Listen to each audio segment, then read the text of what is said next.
கர்த்தராகிய இயேசு கிறிஸ்துவின் நாமத்திற்கு மகிமை உண்டாவதாக. கர்த்தருக்குள் பிரியமானவர்களே, இந்த நாளுக்கான சிந்தனை பகுதியை நாம் கொஞ்சம் நேரம் எடுத்து சிந்திச்சு பார்க்கலாம். இன்றைய சாப உலகத்தில் நம்ம பலவிதமான இடரல்களுக்கும் பாடுகளுக்கும் இயற்கை பிரதிவிலை வருத்தங்கள் மற்றும் தோல்விகளோடு வாழ வேண்டி இருக்குது. சில நேரத்தில் தீர்வு காண இயலாத பல சோகங்களும் நம்மளுடைய வாழ்க்கையில் நடந்திருக்குது. யாரும் எல்லாத்துலேயும் இருந்து முழு விடுதலை அடைந்தாயிற்றுன்னு சொல்லாதபடிக்கு இந்த சாப உலகத்தில் நம்ம வாழ்ந்துட்டுருக்குறோம். ஒருத்தருக்கு பொருளாதார பிரச்சனை இல்லை, அதுக்காக தேவனுக்கு நன்றி சொல்கிறாரு. ஆனால் அவரை தொடர்ந்து நெஞ்சு வலி பாடாப்படுத்துது. ஒருத்தருக்கு நல்ல கணவன் மனைவி வேலைலாம் அருமையாக அமைஞ்சிருக்குது, ஆனால் 30-40 வருஷங்களாக குழந்தை இல்லாத குறை துரத்துது. ஒருத்தர் ரொம்ப அழகான குடும்பம் அமைஞ்சும் சின்ன வயசுலேயே கணவனை இழந்து அந்த பேரிடியோடு வாழ்ந்துட்டுருக்குறாங்க. இப்படி பல ஆசீர்வாதங்களை நாம் பெற்றிருந்தோம், ஏதோ சில குறைகள் நம்மளுடைய வாழ்க்கையில் கடைசி வரை இருக்க தான் செய்யுதுன்ற யதார்த்தத்தை யாரும் மறுக்க முடியாது. இந்த சபிக்கப்பட்ட சஞ்சலத்துக்கு ஏதுவான பூமியில் ஒவ்வொருத்தருக்கும் ஒவ்வொரு விதமான முள் இருந்துக்கிட்டே தான் இருக்குது. இதிலேருந்து நம்ம என்ன கற்றுக்கொள்ள முடியும்? இன்னைக்கு சிந்திப்போம். ஓடிக்கிட்டே இருக்கிறேன், பல பிரச்சனைகள், வீட்டில், தெருவில், ஊரில், வேலை செய்யக்கூடிய இடத்துலன்னு எங்கே பார்த்தாலும் பிரச்சனைகள், தூங்கவே முடியறதில்ல.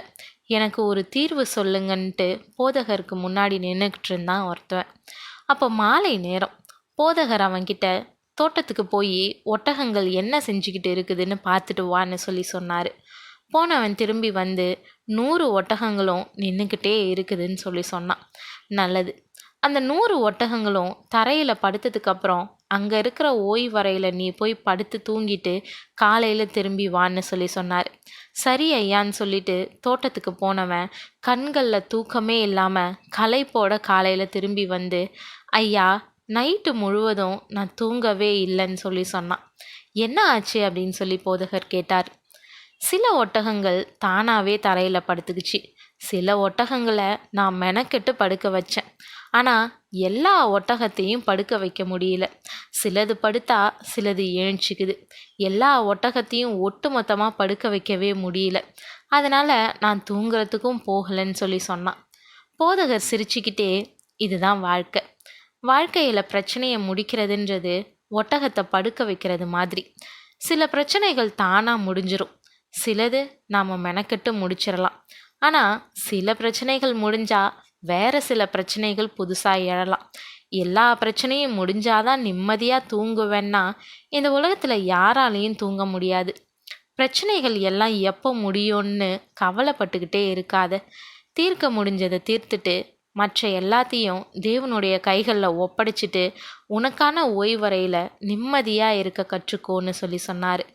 போதகருக்கு நன்றி சொல்லிட்டு போனவன் சில நாள் கழித்து வந்து போதகர்கிட்ட, சில ஒட்டகங்கள் படுக்கவே இல்லைன்னாலும் நான் நிம்மதியாக படுத்து உறங்கினேன்னு சொன்னான். பிரியமானவர்களே, வாழ்க்கையில் பிரச்சனைகள்ன்றது 100 ஒட்டகங்கள் போல் எல்லாம் ஒரே நேரத்தில் படுப்பதற்கான வாய்ப்பு குறைவு. ஒவ்வொன்றும் படுக்கிறதுக்கான காலம் இருக்குது. அப்படியே தான் நமக்கான பிரச்சனைகள் தீர்வதற்கான காலமும் இருக்குது. பிரியமானவர்களே, பிரசங்கி 7:14 சொல்கிறது போல, வாழ்வு காலத்தில் நன்மையை அனுபவித்திரு, தாழ்வு காலத்தில் சிந்தனை செய், மனுஷன் தனக்கு பின் வருவதொன்றையும் கண்டுபிடியாதபடிக்கு தேவன் இவ்விரண்டையும் ஒன்றுக்கொன்று எதிரிடையாக வைத்திருக்கிறார்னு. இது முடிஞ்சாதான் இதை செய்வேன்னு வாழ வாழ்க்கை இடம் கொடுக்காது. அலைகள் ஓய்ந்தாதான் கடலில் இறங்குவேன்றவங்க கடைசி வரை கரையிலேயே நின்று வேடிக்கை பார்க்க வேண்டியது தான். இந்த பூமி சபிக்கப்பட்டது, தேவனுடைய படைப்புகள் விழுந்து போயுள்ளனன்றதையும், நாம் ரட்சிக்கப்பட்டிருந்தாலும் இந்த உலகத்தில் சில முட்களை சந்திச்சே ஆகணுன்றதையும், தேவன் சொன்ன புதிய வானம் புதிய பூமி சிருஷ்டிக்கப்படுற வரை நாம் இந்த பாடுகளை அனுபவிக்க வேண்டி இருக்கிறதுன்றதை இதன் மூலயமா நாம் அறியலாம். ஆனாலும் நமக்கு வரக்கூடிய பாடுகளில் தேவன் ஆறுதலாக இருப்பதே நமக்கு கிடைச்சிருக்கக்கூடிய பாக்கியம்னு சொல்லலாம்.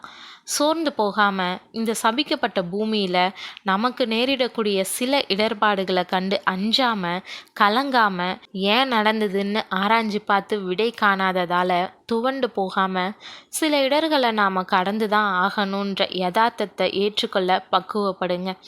எப்படியாப்பட்ட பாடுகளையும் தேவனால் மாற்றவும் முடியும். சில சமயம் பாடுகளை மாற்றாமல் அதனூடாக நாம் பயணித்து அதை அனுபவித்தாலும் நம்ம தைரியமாக இருக்க வல்லமையையும் ஆறுதலையும் தர முடியும். பாடுகள் பெருகுகிறது போல கிறிஸ்துவினாலே ஆறுதலும் எங்களுக்கு பெருகுகிறதுன்னு சொன்ன பவுலை போல எழுந்து பிரகாசியுங்க. முள் என்னை விட்டு நீங்கனாதான் சந்தோஷம்னு நினையாதிருங்க. கடைசி வர முள்ளோட இருக்க நேரிட்டாலும் தேவனுடைய கிருபை போதும்னு சொன்ன தேவனை விசுவாசித்து செயல்படுங்க. தேவன் தாமே கிருபையும் தயையும் செய்வாராக. ஆமென்.